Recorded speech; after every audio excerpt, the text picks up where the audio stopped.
What's up, internet? It's the Jerry Crew. Yeah, we are the Jerry Crew. We post every week, or at least we tried to. Alright, so this is going to be a two-parter because I feel like this is a fanfiction that really needs to be read. Found it, and I was like, this is great. One of the big reasons why we're doing so many fanfiction videos is because it's for my class, so we're not a fanfiction channel. We're just reading a shit ton of them right now. If you have any fanfictions you would like us to read, send us some recommendations in the comments below. This is a smashin' fanfiction I like to call Cheese and Concerts. So many emotions happen in this story involving legends Carl Wheezer and Biggie Cheese after you encounter them one night in your home. This is ranked like number 20 on Wattpad for under the term Llama, which makes me really concerned. Yeah, no, I like it. I like it. Chapter 1.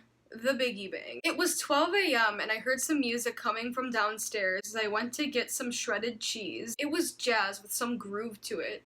Cautiously, I continued down the steps. Once I hit the cold tile floor, I searched for the source of the jazzy music, but I couldn't see anything but a small disco ball flittering pink and purple lights onto the ceiling. As soon as I saw it, it was gone. I switched on the lights and walked to the fridge, where I grabbed my cheddar shredded cheese. I turned around to the island to enjoy my cheese when I saw it. A gold chain, and at that moment, I knew it was Biggie Cheese. Yo. Ooh, this is getting good. It's getting good. This is getting good. Chapter 2. Cheese has a way into our hippocampus. The next night, I decided to go to bed early, hoping that I wouldn't have another Biggie Cheese encounter. Unfortunately, I woke up early too at 8 a.m. and I was the only one awake. As I ate my pancakes, I heard a knock at the door. It was the manager of Biggie Cheese. So in place of your name, we're gonna put Jerry. We're gonna put Jerry.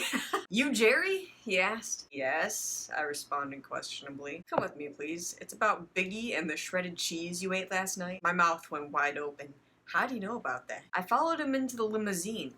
I stepped into the limousine to find out that it was made of cheese. Wait, I called, but it was no use. The manager was gone. I stepped back outside to find that my house was no longer there, but replaced with cheese and a gold chain. The door, gold. The siding, cheese. I stood there in shock when I looked down to see that I was standing on cheese. I looked around me to see that everything was cheese. Every kind you can imagine. Provolone, cheddar, blue, feta, Monterey Jack, and even Gouda. Whoa. Classy stuff. That's the shit. Chapter 3. I'm no Jimmy's mom. Oh no. I woke up gasping for air. Mom! I called. Dad! Into the stillness of my room I whispered, Biggie? No one answered. I crept out of my room to find that nothing was cheese, and I was in the safety of my house. Since I was already out of bed, I decided to grab a croissant from the kitchen. Thankfully, there was no music this time. I switched on the dim light in the kitchen to find that there was no croissant left. I didn't think anything of it. It went back upstairs, assuming that my parents had just finished the box of croissant by themselves. Suddenly, I heard a faint, Hey, Jimmy's mom! It was a high-pitched voice. I knew that voice. I have heard it 1,000 times. It was Carl. Carl Wheezer. Chapter 4. Cheese is the way to Carl's heart. I didn't know what to do, so I slowly went back downstairs. Oh my fucking god. They know that Carl is near. They got him. So I slowly went back downstairs and grabbed a cheese ball and some Gouda feta cheese, knowing they were my second best option. Your monthly cheese subscription is here, I said quietly. But it's only Thursday, he said as I rounded the corner. It came early! Ah! I screamed as I saw him jump up from the couch. You're not Jimmy's mom? He said questionably as he turned around towards me. He looked better in real life than on screen. He had reddish-orange hair with pale skin, round glasses, and freckles. I blushed. Quickly, in self-defense, he screamed, Jimmy! And vanished into thin air. I stood there, shocked. As soon as I brought myself up to it, I walked around to the couch to see croissant, crumbs, and a llama. Oh no, here comes the llama. I'm scared. We're gonna find out why it's ranked 20 on Wattpad for the term llama. What happens at IHOP stays at IHOP. I learned that the hard way. What's going on? I asked myself. I have seen Carl Wheezer and Biggie Cheese all in 2 nights. Has anyone else ever seen them? I asked myself. Honey, I heard my mom call from upstairs. Is everything alright? Yup, I responded, not sure how to explain myself. Okay then, she said. Well, your father and I are going to take you out to breakfast. We have something important we would like to tell you. Okay, I said, not sure what they would tell me. We ended up going to IHOP. I got blueberry pancakes and my parents both got biscuits and gravy. I noticed that both were not as close as usual. Oh my god, I'm so dumb, I thought. They are getting a divorce. Are you getting a divorce? I blurted out through a mouthful of pancakes. My eyes went wide. I didn't mean to say that. They gaped at me. No, that's not what we wanted to talk to you about, my dad said. Yeah, totally. Well, Jerry, we weren't sure how to tell you this, but you're adopted. I was shocked, speechless. I had no idea what to say. I heard them whisper something. Should we tell her the other part? My mom said. Yeah, said Dad. There is something else that we would like to tell you, they said. You know how we got to work every day from 9 to 5, right? Yeah. Well, we sell lollaloopsies and drugs on the side, too.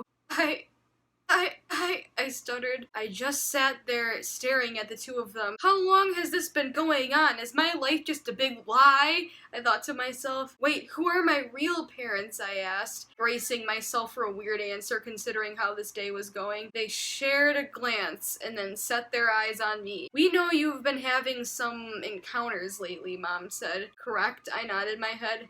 One of them is your dad. Okay, but the llama still wasn't brought up, though. Maybe its appearance was so impactful. Chapter 6. The letters. I looked over at my clock to see that it was 2:30 in the morning. I couldn't sleep since the discussion with my parents. Suddenly, I saw a bright light coming from my window and a faint noise in the distance. It sounded something like a boombastic in a deep voice. I risked a peek out my window and saw a little stage set up. Playing on that stage was a dog playing on something that looked like a banjo, a cow playing on a makeshift set of drums, a cat playing on a tambourine, a horse on a guitar, and, oh no, Biggie Cheese. Seeing him in all his glory made me blush.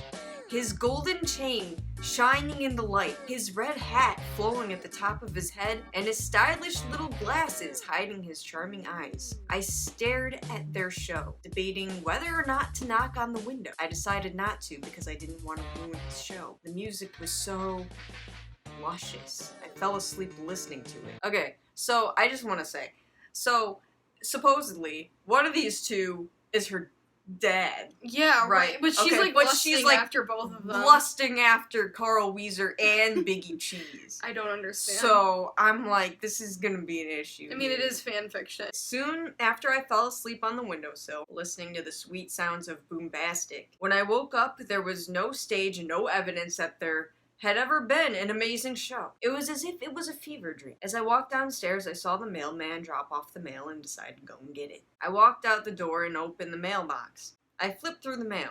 Politics, taxes, magazines. Then I saw a letter addressed to me, with the color scheme red, black, and gold. I flipped through more mail to see another letter addressed to me with the color scheme orange and brown, with little dots sprinkled all over the envelope. I ran inside and threw the other mail on the counter before I sprinted to my room to read the letters. I decided to open the one from Biggie Cheese first. It read, Dear Little Cheesy, I saw you peeking out the window last night to watch my performance. I was very flattered with you as my audience. There is a new show I am performing at the Barnyard. There will be music, food, games, and my friends I think you should meet. It's this Saturday, the 12th at 6 p.m. I hope to see you there. Sincerely, Biggie Cheese. I was shocked. He knew who I was and invited me to his party. I looked over and remembered the letter I had received from Carl Wheezer, too. I teared it open and it read, Hey, Jimmy told me about how I thought you were his mom, and now I feel bad. I would like to apologize to you face to face if you would like. Jimmy recently told me about a cheese museum I thought we could go to. If you're available this Saturday the 12th at 6 p.m., I have 2 tickets to the cheese museum. P.S. If you don't come, Jimmy said something about being able to take his mom. Sincerely, Carl Wheezer. I had 2 amazing opportunities laid out in front of me. both on the same day. So that is a cliffhanger. which will Jerry choose? Who knows? Stay tuned for part 2. If you like what you saw, please click like and subscribe. Subscribe to see more of whatever the heck this was. Bye. Bye.